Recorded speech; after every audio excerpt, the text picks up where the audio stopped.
Pessoal, muito feliz de tê-los aqui hoje, principalmente nesse lugar onde eu me formei, e eu digo para vocês, esse sonho da Unicamp é um sonho possível, e é um sonho que não são pessoas geniais que conseguem, são pessoas que estudam e que estão antenadas, e que aprendem a escrever, que aprendem a interpretar, ok? E a lidar com os fatos que estão acontecendo aí no mundo atual, certo?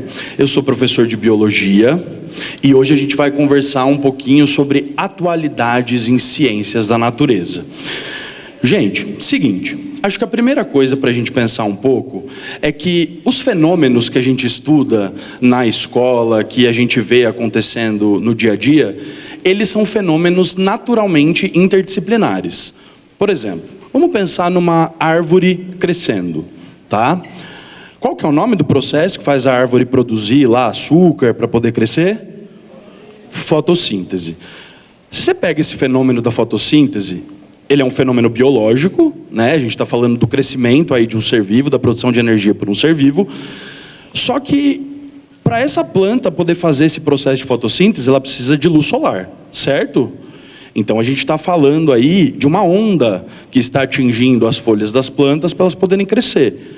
Tem física no meio, tá? Essa planta, ela precisa absorver nutrientes do solo, ela precisa absorver gases da atmosfera para poder realizar esses processos. Esses gases todos têm uma estrutura química, e essa estrutura química, ela vai ser importante para você entender o que acontece dentro da planta. Então percebe que só no crescimento da planta a gente já teve química, física e biologia. Então eu quero convidar vocês a pensarem dessa forma. Tirar as coisas das caixinhas, vamos olhar por uma visão mais ampla, tá? Uma visão que abrange outras áreas correlatas àquela que de fato a gente está trabalhando, tá? Então acho que a primeira coisa que a gente precisa entender é a questão da interdisciplinaridade dentro dessa prova da Unicamp. A Unicamp é uma prova que é uma universidade que faz uma prova inteligente. E nós, professores, amamos provas inteligentes. O que significa uma prova inteligente? Tá? Uma prova inteligente significa que ela vai cobrar de você tanto os conteúdos técnicos, tá? Quanto vai cobrar de você se você sabe colocar uma estrutura de resposta dissertativa na segunda fase, por exemplo. Tá? Então, olha só.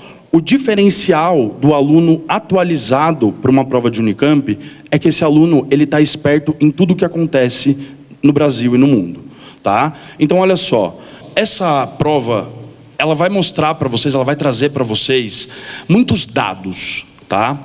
Esses dados eles precisam ser compreendidos na linguagem que eles forem apresentados, que pode ser na forma de um gráfico, pode ser na forma de uma tabela, pode ser na forma de uma charge, pode ser na forma aí de um texto. Então essas diferentes linguagens elas vão aparecer na sua prova e você precisa estar acostumado com esse tipo de linguagem para que você possa fazer uma boa interpretação e escrever uma boa resposta, tá? Bom, além disso, essa prova da segunda fase, principalmente a interdisciplinar em ciências da natureza, ela vai fazer com que você resolva problemas que estão sendo apontados muitas vezes aí no dia a dia, tá? Então, de repente, uma pesquisa que foi feita, ele vai fornecer os dados para você, e aí a partir desses dados você vai construir uma linha de raciocínio, um pensamento, tá? Muitas vezes, esses fenômenos que acontecem são muito atuais. E por isso que eu coloco que o diferencial é o aluno estar atualizado, tá? Em tudo que está acontecendo. Nós vamos ter análise crítica de enunciados, então muitas vezes a gente precisa olhar direitinho aquilo que está sendo falado e pensar em como a gente vai transpassar isso para uma resposta coerente, concisa e que responda ao que a questão está perguntando. Né? Então olha só, a gente tem sempre aí nessa segunda fase verbos de comando que vão dizer para você o que você precisa fazer. Cite, explique, relacione, contextualize. Então Então você precisa saber a diferença de cada um desses verbos de comando para entender como escrever essa resposta. Se a gente não compreende o que esse verbo de comando está pedindo para a gente corre o risco de escrever uma resposta vaga. E eu acho que isso é muito importante, a gente treinar. É por isso que a Unicamp disponibiliza todas as provas de segunda fase, de primeira fase, para a gente poder treinar e ver as coisas que já apareceram aí. Tá? Então olha só, gente, identifique o verbo de comando, estruture a resposta à solicitação. Às vezes a gente sabe bastante sobre aquela matéria, mas não é aquilo que está perguntando. E você tem que se lembrar que você tem um tempo para responder essas perguntas, né? Então é legal que a gente preste muita atenção nesses enunciados, nessas diretrizes que a prova traz, para a gente poder escrever uma boa resposta.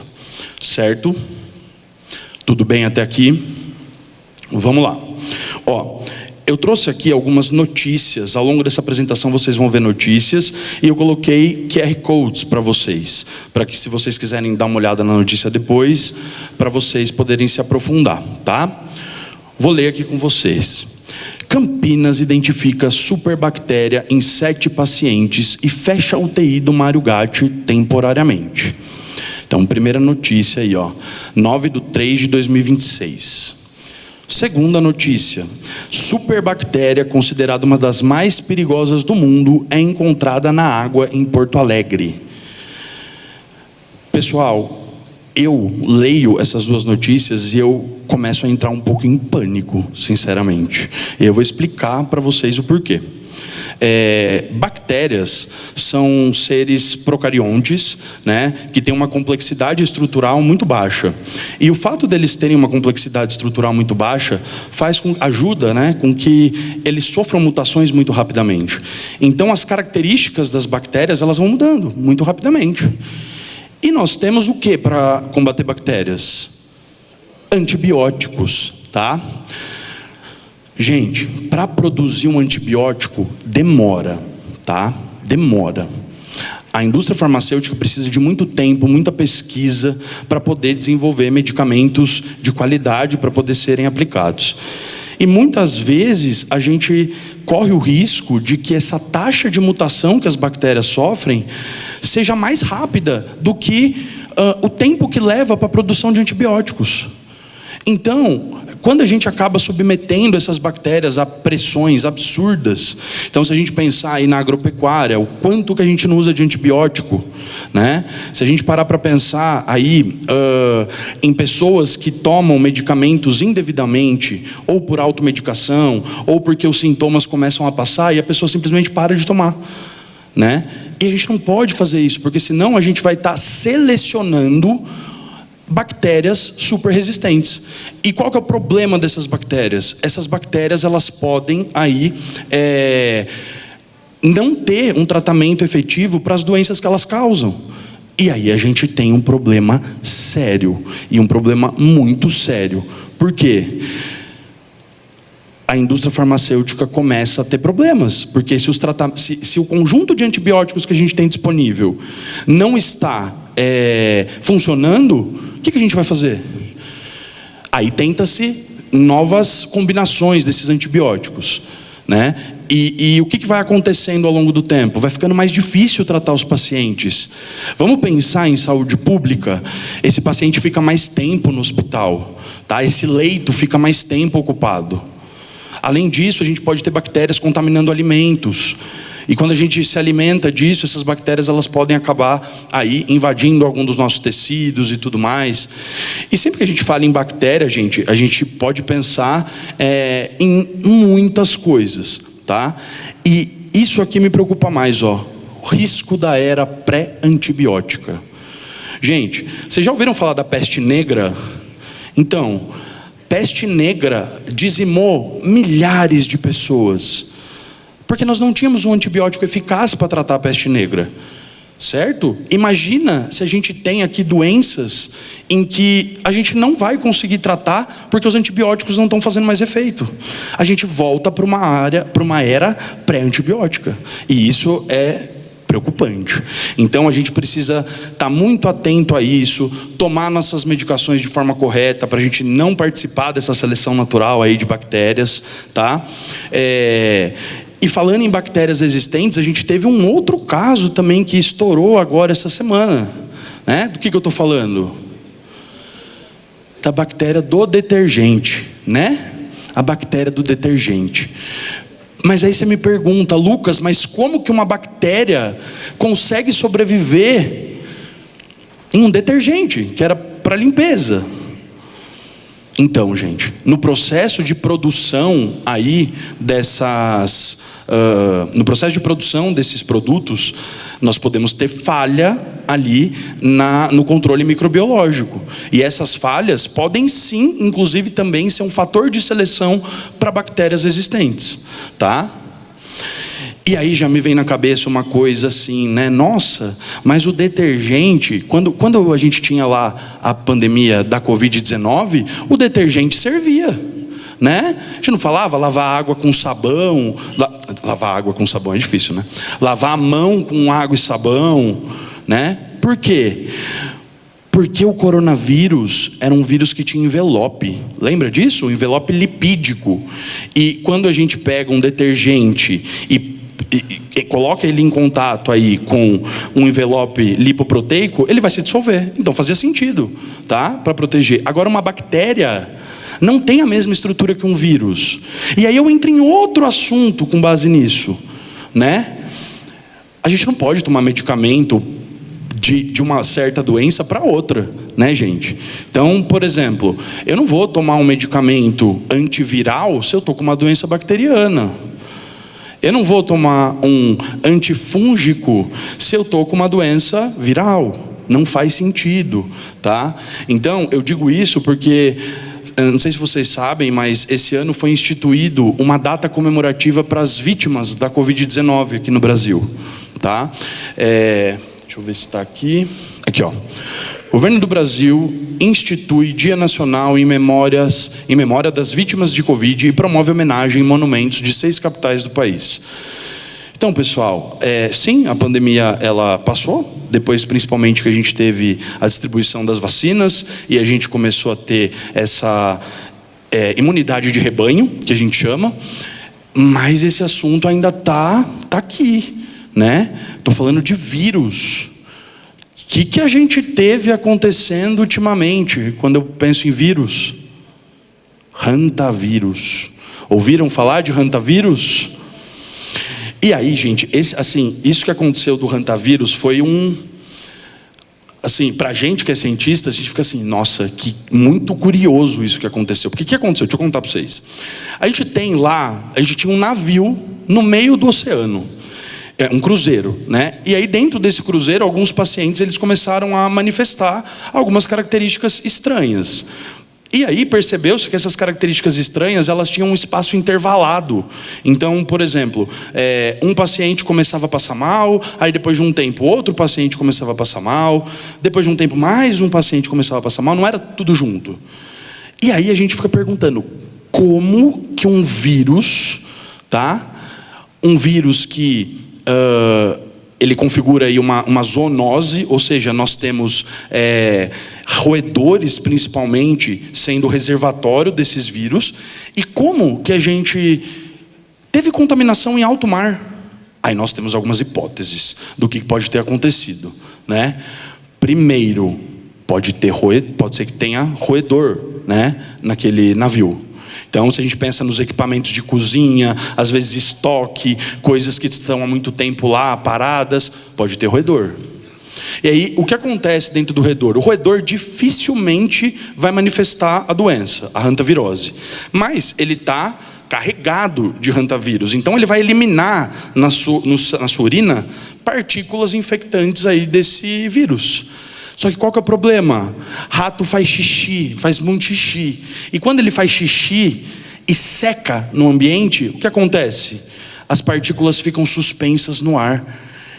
Então, não é um vírus que, por exemplo, até onde se sabe, tá? Existem raríssimos casos de pessoa para pessoa. Não é a principal forma de transmissão desse vírus. A principal forma é porque quando os ratos eles fazem o xixi, a urina deles está contaminada com partículas virais, elas ficam em suspensão ao ar. E aí eu já fico pensando, né? Suspensão no ar física. A gente precisa pensar assim. Lembra que eu falei? Tirar das caixinhas, né? E então a primeira hipótese é essa, que esse vírus ele estava em ratinhos que estavam dentro desse navio. A segunda hipótese é que as pessoas podem ter se contaminado antes de entrar no cruzeiro, porque o período de incubação desse vírus é relativamente longo, então demora um pouquinho para a gente poder expressar aí os sintomas. Então pode ser que essas pessoas tenham se contaminado antes de entrar ou nas paradas que um cruzeiro faz. E isso explicaria, por isso que essa é a hipótese mais provável até agora, tá? Isso explicaria os sintomas intervalados entre as pessoas. Uma pessoa ficando doente em um dia, outra pessoa ficando doente 2 dias depois. Pode ser que essas pessoas elas tenham pegado sim no mesmo lugar, mas em dias diferentes. E aí o período de incubação do vírus vai fazer com que os sintomas se manifestem de forma diferente, tá? Então, a gente precisa ficar muito esperto em relação aos vírus, tá?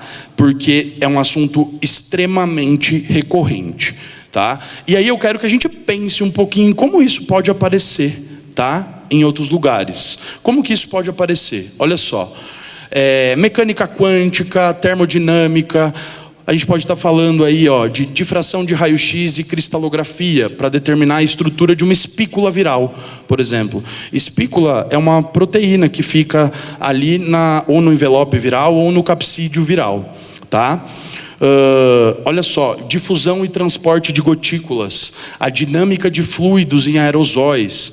Então você pode relacionar isso com um monte de coisa, tá? Química, dá uma olhada aqui, interações moleculares. Então vocês sabem que o vírus ele é a gente não pode falar que o vírus é um ser vivo, tá? O vírus é uma partícula infectante, mas é uma partícula infectante extremamente específica. Ou seja, um vírus ele só vai conseguir se ligar no seu hospedeiro. Por quê? Esse hospedeiro ele vai ter um receptor em que o vírus vai conectar o seu ligante, tá? Então todas essas interações também são interações químicas. E aí a química ela pode cobrar isso aí de diversas formas. Estrutura lipídica do envelope, que foi o que eu acabei de falar para vocês, tá? Então essa questão aí por que você já consegue perguntar 2 coisas em uma questão só, né? Coloca ali o caso do hantavírus, e a gente já pode perguntar por que os detergentes, né, eles são eficazes contra os vírus e não seriam contra as bactérias ali. E depois uma pergunta de química, por exemplo, envolvendo os fosfolipídios, tá? Que todas essas moléculas orgânicas, elas têm uma estrutura química e dá para a gente perguntar um monte de coisa em relação a isso, beleza? Síntese de macromoléculas. Então, quando eu falo de síntese de macromoléculas, eu estou falando de produção de moléculas. Como que os vírus produzem essas moléculas? Vírus tem metabolismo próprio? Não, os vírus eles são parasitas intracelulares obrigatórios. Eles precisam estar dentro da célula para fazer a célula produzir partículas virais. E aí essas partículas se organizam dentro dessa célula e aí esse vírus ele sai da célula para tentar infectar outras células, tá? Então todos esses processos, eu tenho muita química, eu tenho muita física no meio. É que quando a gente estuda na biologia, a gente coloca ali no quadradinho da biologia. Mas é exatamente isso que um aluno que está preparado para a segunda fase Unicamp consegue fazer. Ele consegue olhar esse assunto de uma forma muito ampla, tá? Muito, muito ampla.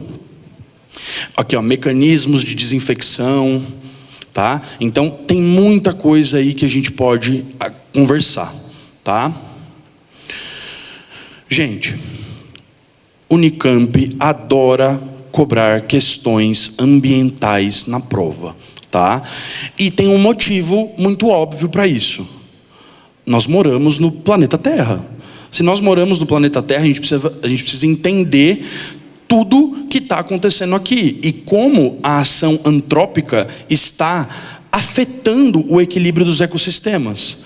Inclusive, gente, não sei se vocês sabem, mas o surgimento de pandemias, ela está extremamente relacionado com desmatamento, com queimadas. Por Por quê? Porque nós temos no mundo centenas de vírus, bactérias, protozoários, enfim, micro-organismos. Esses vírus e bactérias, muitas vezes eles ficam paradinhos em animais que a gente chama de reservatórios. E aí esses animais muitas vezes estão lá na floresta, quietinhos, na deles, fazendo coisinhas de bichinho, tá? Só que qual que é o problema? O problema é que existem muitas empresas e pessoas que fazem queimadas, tá? E que desmatam essas áreas, seja para agricultura, seja para pecuária, tá? E esse desmatamento tira o habitat desses animais. E se esses animais ficam sem habitat, eles precisam procurar recursos em outros lugares. Então eles começam a vir para o meio urbano. E a gente que não tinha contato com esses vírus e bactérias que estavam quietinhos ali, a gente volta a ter contato com eles. E a partir do momento que a gente volta a ter contato com eles, a gente tem uma situação de estresse ali para esses animais. A gente não entende muito bem como esses vírus eles se comportam nessas situações de estresse. O que a gente sabe é que muitas mutações podem acontecer. E estando mais próximo do ser humano, é muito mais fácil de infectar. Apesar de que, se um vírus não está adaptado a infectar um ser humano, porque ele não tem a chavezinha para se ligar nas células humanas, tá? Ele não vai infectar. Mas a gente não pode dar sorte para o azar, né? Então é uma coisa extremamente importante. Olha só, Brasil larga na frente na transição energética, mas desafios persistem. Galera, quando eu coloco isso aqui para vocês, eu quero falar o quê? Hoje em dia, nós temos muita emissão de CO2 por queima de combustíveis fósseis, tá? Então, quando você queima a gasolina, você tem que pensar que você está pegando um carbono que estava lá no subsolo, tá? E você está jogando ele para a atmosfera, certo? Então nós estamos aumentando concentração de gás carbônico. Olha só, concentração de gás carbônico. Já me cheira a química, isso, tá? A partir do momento que você tem essa emissão de gás carbônico elevada, beleza? Essa emissão de gás carbônico, ela começa a ter efeitos, e muitos efeitos. Efeito imediato, aumento da temperatura. Então, o gás carbônico é um gás estufa, ele vai reter temperatura, tá? Lembrando que aquecimento global e efeito estufa são coisas diferentes, tá? Quando eu falo do excesso de gás carbônico liberado, eu estou falando de efeito estufa. De aquecimento global. Quando eu estou falando do processo natural de entrada de raios solares e a conservação dessa temperatura aqui dentro, aí eu estou falando de efeito estufa, que é algo imprescindível para a nossa vida. Quando a gente tem essa liberação excessiva de CO2, a temperatura aumenta. A temperatura aumentando, nós temos aí mudança em microclimas de várias regiões. E essas mudanças, elas afetam diretamente a fauna e a flora dos lugares, tá? Então, por exemplo, nós, seres humanos, nós somos seres extremamente complexos. Então, se a gente tiver a 4 graus Celsius, a gente vai estar com muito frio, mas a gente vai estar vivo, tranquilo. A 36 graus Celsius, a gente vai estar com muito calor, mas a gente vai estar vivo. Agora, tem organismos que não suportam a mudança de 1, 2 graus, que esse organismo vai morrer. Então, toda essa mudança aí de temperatura afeta diretamente todo o ecossistema, tá? Todo o ecossistema. Segundo efeito, a gente sabe que o excesso de CO2 ele vai acabar aí. O excesso de CO2, esse CO2 ele vai se dissolver no oceano e a gente tem a acidificação dos oceanos. A acidificação dos oceanos é um dos motivos pelo qual aconteceu essa segunda notícia aqui. Olha só. Com morte de corais, mundo ultrapassa primeiro ponto de não retorno. O que é isso, gente? Primeiro, eu queria saber se vocês sabem o que é o dia da sobrecarga da Terra. Já ouviram falar sobre isso? Dia da sobrecarga da Terra é um dia, pensa assim, ele foi criado há muitos anos atrás e é uma data em que a Terra consome todos os recursos que ela é capaz de devolver para ela mesma, Então, por exemplo, a partir do momento que a gente tem o dia da sobrecarga da Terra, mais para o final do ano, significa que aquele determinado país, ele conseguiu usar os recursos que o planeta tinha, certo? E que o planeta vai ter condições de regenerar esses recursos de volta. O que foi começando a acontecer ao longo dos anos? O dia da sobrecarga da Terra foi chegando cada vez antes. Hoje, a gente tem o dia da sobrecarga da Terra chegando em junho, mais ou menos. O que isso significa? Significa que de junho para frente, a gente está gastando na reserva, entendeu? São recursos que o planeta não vai ter capacidade de sustentar. E aí nós podemos ter um colapso. Tá? Olha só, com morte de corais, o mundo ultrapassa esse primeiro ponto de não retorno. A partir do momento que você tem a acidificação dos oceanos, os corais eles fazem associações chamadas zooxantelas.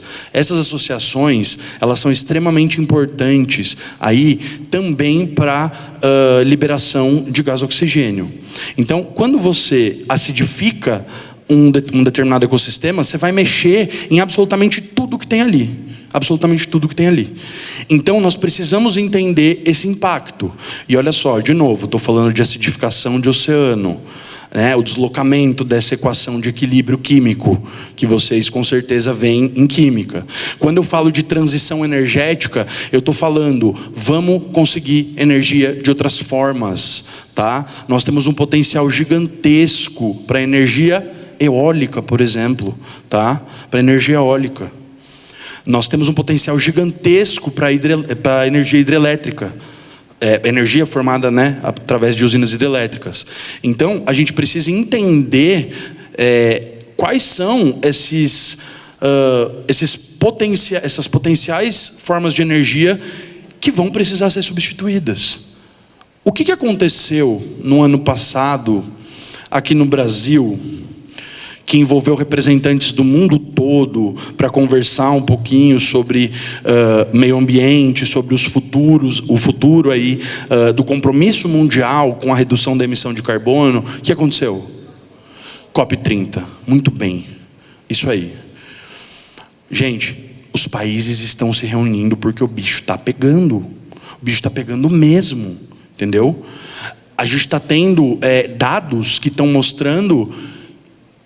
Eu não estou querendo apavorar ninguém, tá? Eu juro. Eu só estou, assim, eu estou com os dois pés no chão e eu acho que é o que a gente tem que ter, tá? Então, assim, os dados mostram que a gente precisa fazer alguma coisa e fazer alguma coisa agora. Quando eu falo de transição energética, pessoal, eu já estou falando do quê? Física, transformação de energia, tá? Por que você está fazendo não assim? Não gosta de física? Não? Eu também não, mas é necessário, tá? É necessário. Ok? Vamos lá. Então, quando eu estou falando dessas produções de energia, eu preciso entender como essas transformações acontecem. Vocês sabem que lá, quando a gente vai produzir, por exemplo, energia em hidrelétricas, a gente tem a água a uma certa altura para ter uma energia potencial. Depois essa energia ela vai se transformando. Então, todos esses processos vocês precisam estar atentos, porque isso pode ser cobrado aí de uma maneira interdisciplinar. Esse eu faço questão que vocês peguem, tá? O QR Code aqui, para vocês lerem depois. Olha só, o que são os pontos de não retorno e por que eles colocam o planeta em risco. Então, os pontos de não retorno são pontos climáticos que a gente não pode chegar, porque significa que a partir desse ponto, as coisas podem começar a se tornar irreversíveis, entendeu? E aí quando a gente fala de se tornar irreversível, gente, nós aqui no Brasil já tivemos muitas demonstrações de questões climáticas que mataram muita gente, né? Então a gente precisa ficar esperto com isso, beleza? Pegou? Posso passar? Não, deixa eu sair, peraí.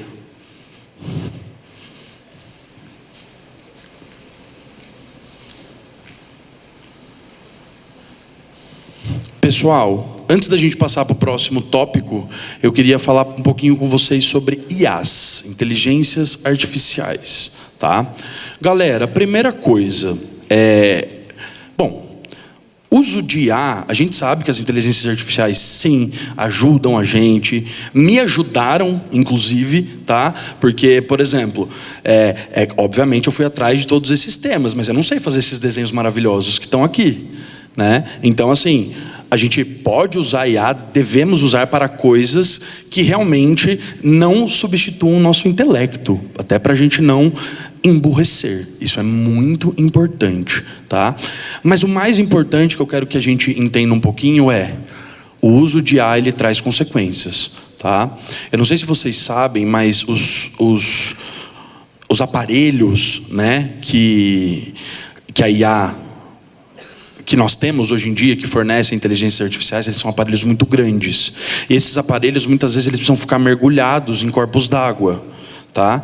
E quando eles ficam mergulhados em corpos d'água, nós temos poluição térmica, porque a temperatura daquele lugar vai começar a aumentar. E se a temperatura aumenta, eu estou mudando todas as condições químicas daquele lugar também.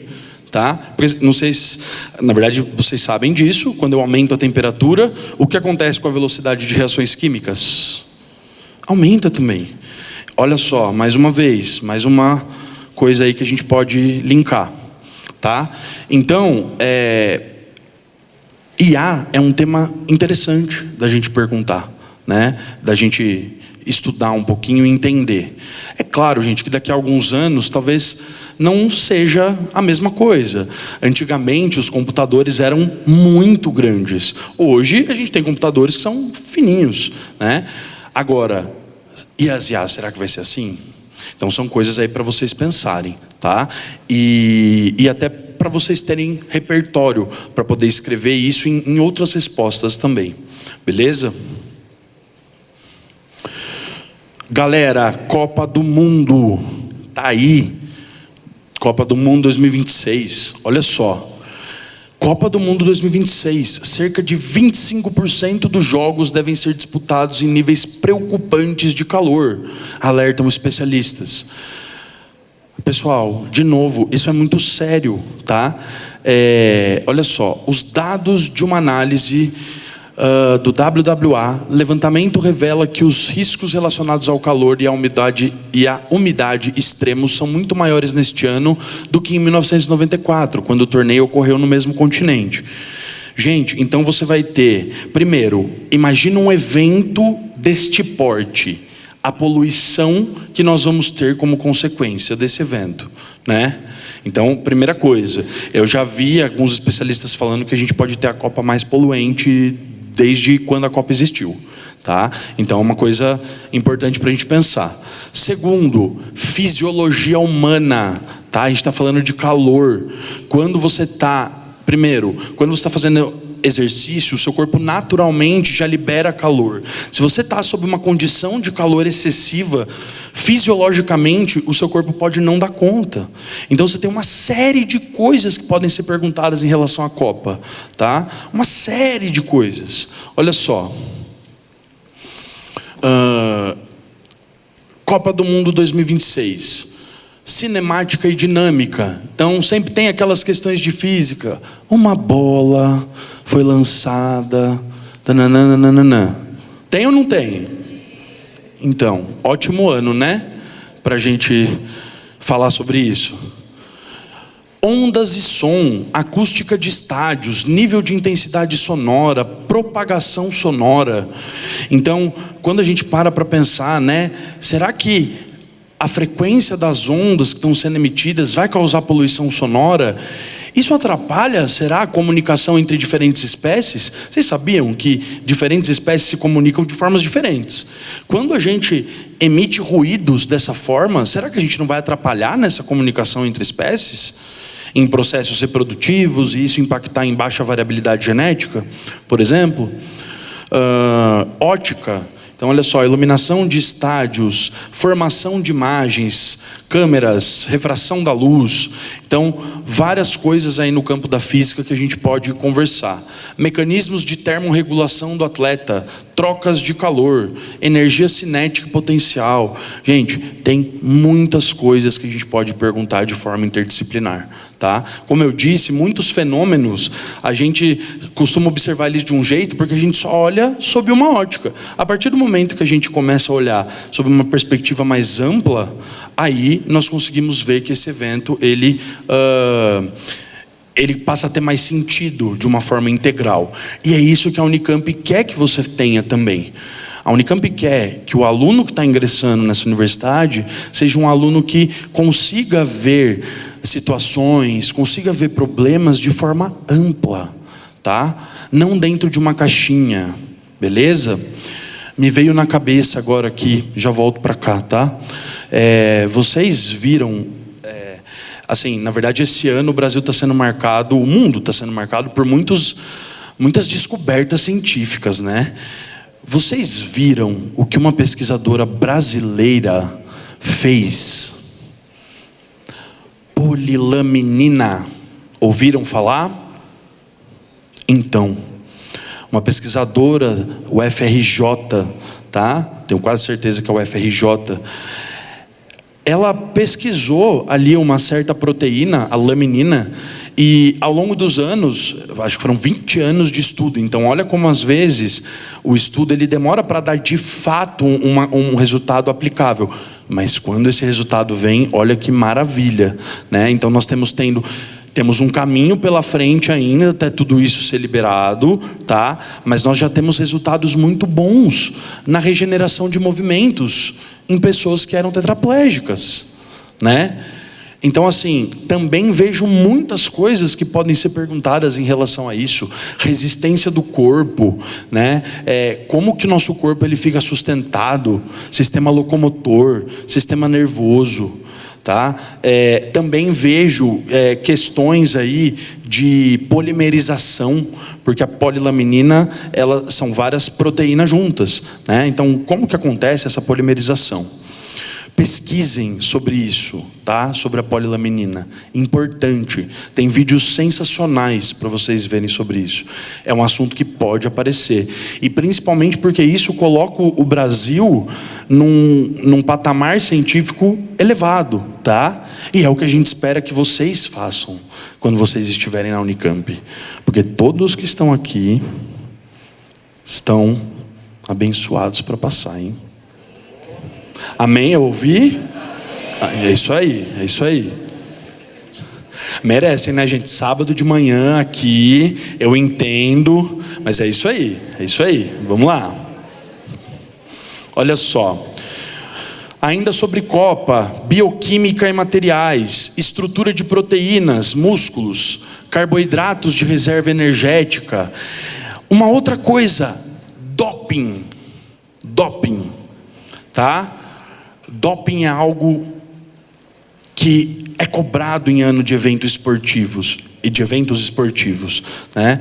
Doping é quando um atleta, ele de alguma forma, ele vai potencializar as funções do corpo dele por alguma substância que não é permitida pelas normas dos esportes e tudo mais, tá?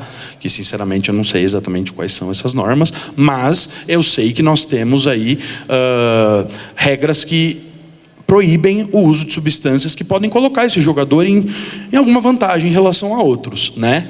Doping, dá pra gente perguntar tanta coisa, tanta coisa. Dá pra gente falar como que é identificado, né? Se o atleta se dopou ou não. Dá pra gente entender a estrutura química dessas moléculas que estão entrando no corpo, tá? E qual que é o papel delas dentro desse processo de doping, beleza? Dá para a gente pensar também na melhora de eficiência do atleta, até como uma questão física mesmo, de física, desempenho, trabalho, né? Vocês percebem, gente, na verdade, muitas coisas, quando a gente olha, a gente consegue descrever esses fenômenos através da física. Por exemplo, um fenômeno biológico, se a gente para pensar assim, na nossa transpiração, a nossa transpiração, se a gente começar a observar, a gente tem fenômenos físicos acontecendo ali também, tá? Então é olhar dessa forma aí um pouco mais ampla, tá?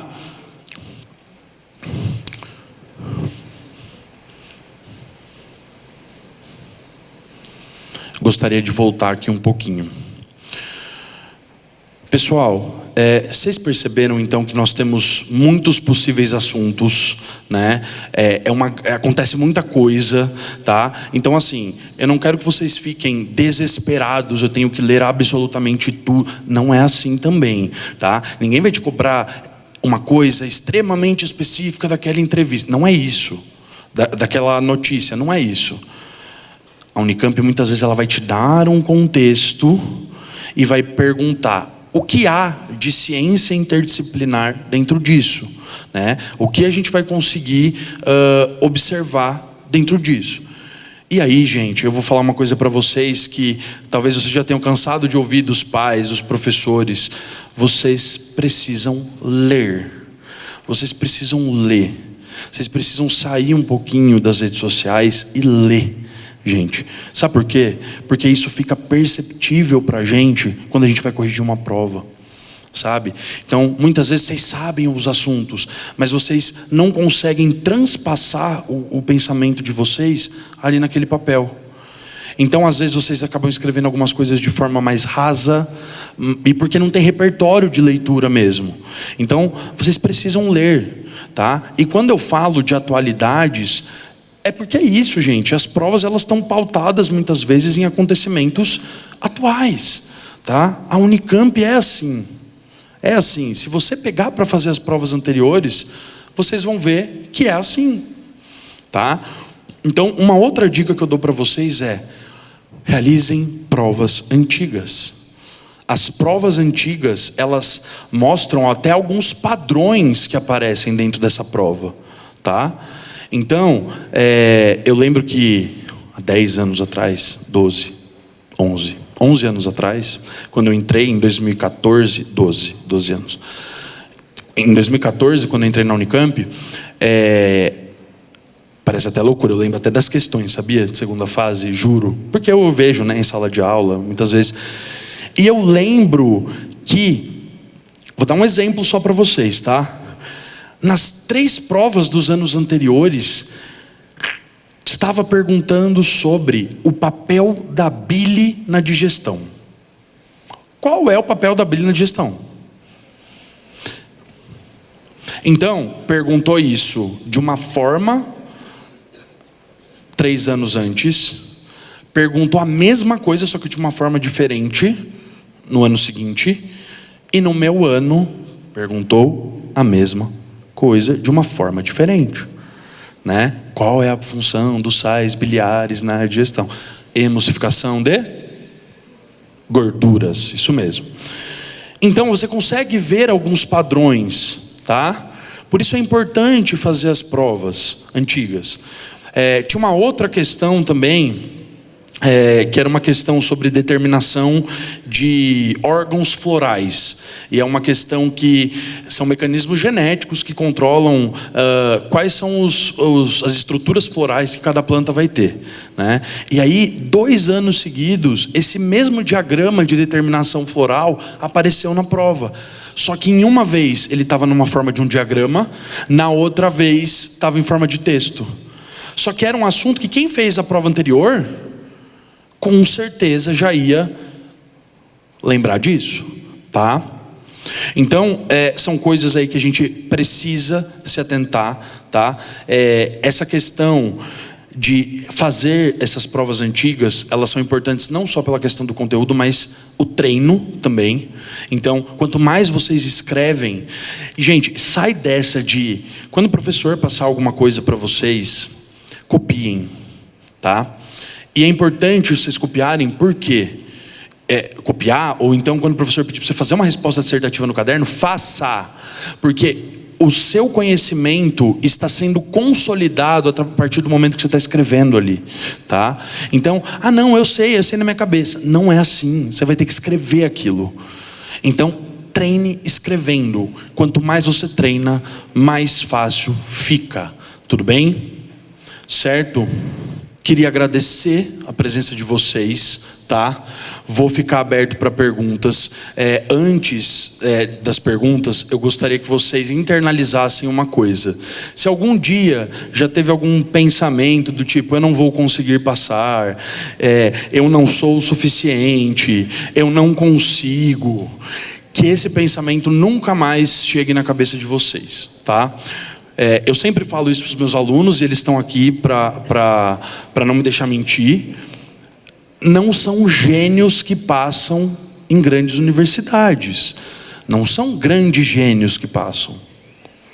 Eu não sou um grande gênio. A Jéssica, que estava aqui, professora que eu já trabalhei, maravilhosa, ela é muito boa, mas nós não somos gênios. Nós só estudamos. Nós sentamos, estudamos, erramos muito. Erramos, gente. Então, errar faz parte do seu processo, tá? Só que se você pega esse erro e não faz nada com ele, aí a gente não evolui. Então, sempre que você tiver ali, se deparar com uma dificuldade, por favor, corram atrás de resolver essa dificuldade. Tenho certeza que vocês não estão sozinhos, tá? Estou torcendo por vocês, espero que vocês consigam estudar aqui nesse lugar maravilhoso que é a Unicamp. A Unicamp mudou minha vida, eu nem sei explicar para vocês, mas assim, mudou de fato a minha vida. E eu fico muito feliz, eu falei para ela que esse convite para mim é uma honra estar aqui hoje, e eu espero que vocês possam sentir isso um dia, porque isso eu falo para todo mundo. A sensação, me deixa até arrepiado. A sensação de ver o seu nome na lista é uma coisa surreal. Então todo mundo agora mentaliza seu nomezinho na lista, tá? Eu queria agradecer também ao Zé Alves, toda a equipe dele, tá? Porque a gente sabe que não é fácil proporcionar eventos como esse, e nós professores temos muito orgulho da Unicamp, porque vocês se preocupam muito mais do que cobrar coisas conteudistas. Vocês estão preocupados com a sociedade e como a sociedade está se desenvolvendo, inclusive em tudo que vocês fazem aqui dentro da Unicamp, nas formas de ingresso, no vestibular.